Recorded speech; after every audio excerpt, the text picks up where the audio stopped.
a very bad day. I am in no mood. This, today, is one of the worst days that I've had in a long time. I'm not in the mood to play with anybody. My brother Bomani Jones is in another booth looking at me. I love that brother. I don't want to talk to you today. I've got producers who have been very, very good to me. I've got bosses who have been very, very good to me. I've got co-workers that I love. I don't want to talk to anybody. My godson, Jonathan Barnes, is sitting right in front of me, and I don't want to look at him. I'm ticked off. I mean, this is just, and Sean Farnham on Get Up this morning with Mike Greenberg, him and his Benedict Arnold self, walking around having shows on television in the morning, acting like this is just a good day to just laugh. It's always a laugh with the New York Knicks for non-New York Knicks fans. I thought Mike Greenberg was a good man. I thought he was a person that didn't like to watch people suffer. And then that damn Pablo out there with Bomani, he's standing in the hallway laughing at me too. This is not funny. It's not funny. I mean, this is a terrible, terrible day. I don't know about the rest of yous. I don't know about the rest of yous. But if you are a Knicks fan, this is the equivalent of being kidnapped, stored in a basement, being tortured, and then they let you out when you're of no use to anybody. I mean, you just can't make this up. I'm telling you right now, I got an attitude with everybody. Every damn body. Even that damn Spike Lee, I heard he's in the Philippines. He's lucky he's not New York City. Stephen A. Smith Show on ESPN Radio is presented by Progressive Insurance. Guests on the Stephen A. Smith Show appear via the Shell Pennzoil Performance Line, and you can always get in touch with the show through the 1-800-Flowers Twitter feed.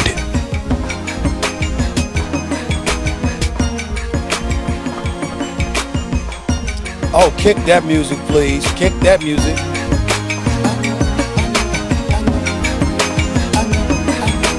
I know what you like. Ow. Stephen A. Smith Show, ESPN Radio. Here where I love to be, doing what I love to do. Stephen A. Smith Show on ESPN Radio is presented by Progressive's Home Insurance. Get your quote at progressive.com today. Also, need seats to a game? Download the Vivid Seats app and enter promo code CHAMPS at checkout to get 10% off your first order. Don't buy just any seat. Get a Vivid seat. Any minute now, we're waiting for my colleague. I think he is there right now. He is well, before I even introduce my brother, I got to let everybody know that Tiger just finished his first round today, PGA Championships. Beth Page, he is tied for 58th. He did a +2 today. He's 9 shots back of the leader, which is Brooks Koepka. But who better to talk about this than my brother? My man covers golf for ESPN, does an outstanding job of doing just that. Was just on my show First Take this morning on ESPN, which comes on every weekday from 10 a.m. to noon with Max and Molly and yours truly. He was on that show with us this morning as well. I'm talking about the one and only Michael Collins. He's on the line with me right now. What's up, my brother? How are you? Man, I am fantastic. And, bro, what a roller coaster ride for our boy Tiger Woods today. It started out not so good, and we chatted on First Take this morning. On the back nine, Tiger makes the turn, and it looks like a new Tiger Woods. Looked like the Tiger Woods who was at the Masters. He birdies 3 holes in a row. And it's like, game on. Here we go. He's going to make this comeback. Got it to 1 under after making an eagle on one of the par 5s on his back nine. And then it just all fell apart. Hit a couple of 3 putts. Just looked a little bit out of sorts. And don't you know, the dude who's in the lead of this golf tournament, Brooks Koepka, shoots a course record bogey-free 63 staring Tiger in the face. Dude was playing in the same group as Tiger Woods and dropped that kind of score on this golf course. I actually spoke to the other brother that's out on the PGA Tour, Harold Varner III. He played early today as well, finished at 1 over par 71.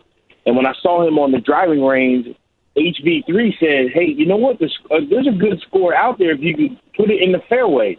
And Brooks was doing that. He was hitting fairway after fairway. But then I looked at HV3's coach who was standing next to him. He shook his head and laughed and goes, yeah, no, that ain't out there. That's 6. And Brooks was 6 under at the time. Michael Collins, talk to me, though. Let's go back to Tiger Woods in this regard. You said that he started off strong and then he faded. Where exactly did he fade, and why do you think it happened? Well, he didn't start off strong. That's the thing. He started off making a double bogey on the 10th hole. He started on number 10, one of the hardest holes out here. And on his first 9 holes, he made 2 double bogeys and a birdie. So he was +3 when he made the turn. What it looked like was the 2 wedge shots that he had from short range flew over the green. And all that is rust from not playing. So what he looked like was he looked like a guy who hasn't played golf since the Masters, which is a month. And then he looked comfortable when he made the turn. And he made those birdies, and then he dropped that eagle, and it was like, yes, this is the Tiger that I remember.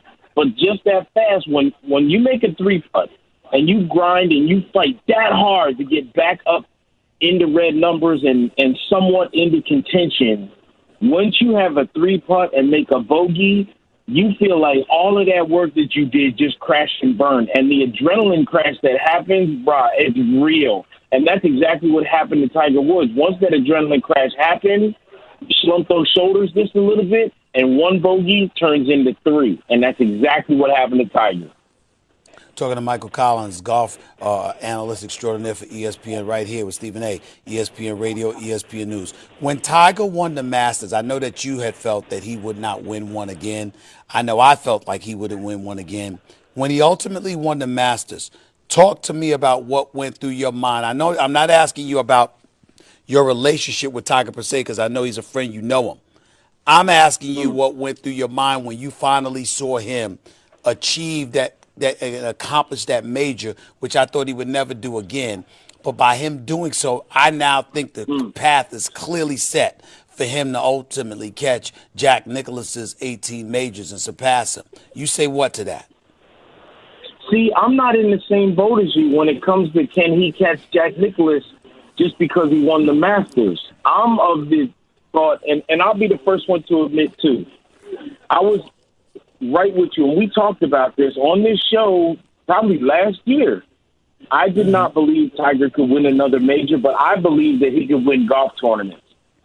When he won the Masters in April, I'll be the first one to admit, as a guy who caddied on the PGA Tour for 10 years, when he hugged Joe LaCava and then pushed him away and yelled at him, "We did it," man, tears flow for me, man. I'm not going to lie, because I understand what it took for him and for Joe. You got to remember, Joe sat at home for 8 months with dudes calling him, "Hey, man, come caddy for me, come caddy for me." Nah, I'm good. I'll wait for my boy.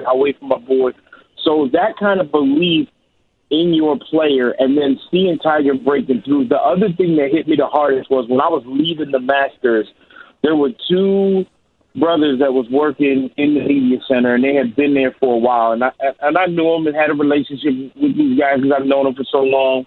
And as I'm walking out, I was upstairs, and then I went downstairs to the locker room. And both guys, one was upstairs and one was downstairs, both guys looked at me and goes, "Yo, Mike, we did it." And I couldn't even speak to them because they put a big lump in my throat, because that's what it felt like. It felt like they said, "We did it again." But let me interject. But my point is that if you're holding on to that emotion, then why do you believe why do you not believe he's going to catch Jack Nicklaus? Just because I'm friends with somebody and I believe and was emotionally invested in what they were doing at the time, it would be dishonest of me not to tell the truth about. No, I understand that. I'm saying because guys like Brooks Koepka are out here. Look, nothing feels better for a golfer or any athlete whatsoever.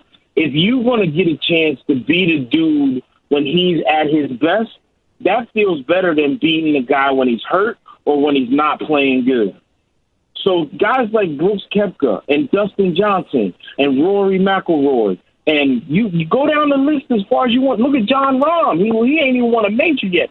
Dudes like that are licking their chops to get a shot at Tiger, thinking, hey, just bring your best game, whatever you got left in the tank. Because remember, this is a 4 back surgery, spine-fused Tiger Woods. So when everyone's like, this is great, Tiger's healthy. Well, yeah, but he's as healthy as he's going to be. He's not as healthy as Brooks Koepka. He's not as healthy as Dustin Johnson or Jon Rahm or Rory McIlroy. He ain't as healthy as those dudes, but they still want a shot at him. And just because Tiger won the Masters, it's not like all of these dudes that are out here now are like, yo, we ain't got to play as good no more. We're not going to practice as hard because Tiger's back, so we can just let him have it. Nah, it don't work like that. You know that in sports. Michael Collins right here with Stephen A., ESPN Radio, ESPN News. So now that he's 9 back after round 1, I assume that you don't anticipate that he'll win the PGA Championship. Talk to me about Jordan Spieth, though. Is he going to make a bounce-back performance this weekend? I don't know if this is the week when he can actually do that here at this tournament. He's got some demons going on right now. Brooks Koepka right now just looks unbeatable. Earlier this week, before the tournament started, I said I thought Tiger would finish between 15th and 25th, and I'm sticking by that. I still think he can have a nice comeback, and I still think he can finish respectable for a guy who hasn't played since the Masters. That being said, you see a guy like Jon Rahm who hits it long and straight. You see a guy like, even though Dustin Johnson made a bogey on his first hole, these guys who are out here right now, Jordan Spieth especially, you talk about him, his nickname is the Golden Child because of what he did in 2015. But in 2015, Jordan Spieth, and I talked to one of my buddies who played on the PGA Tour for a long time, and Jason Gore said something, and I was like, you know what, that's true. Golf is easy when you can play like you don't care. Golf gets a lot harder when you start caring. And right now, Jordan Spieth cares way too much. So can Jordan Spieth get back to a place where he's playing golf like he don't care?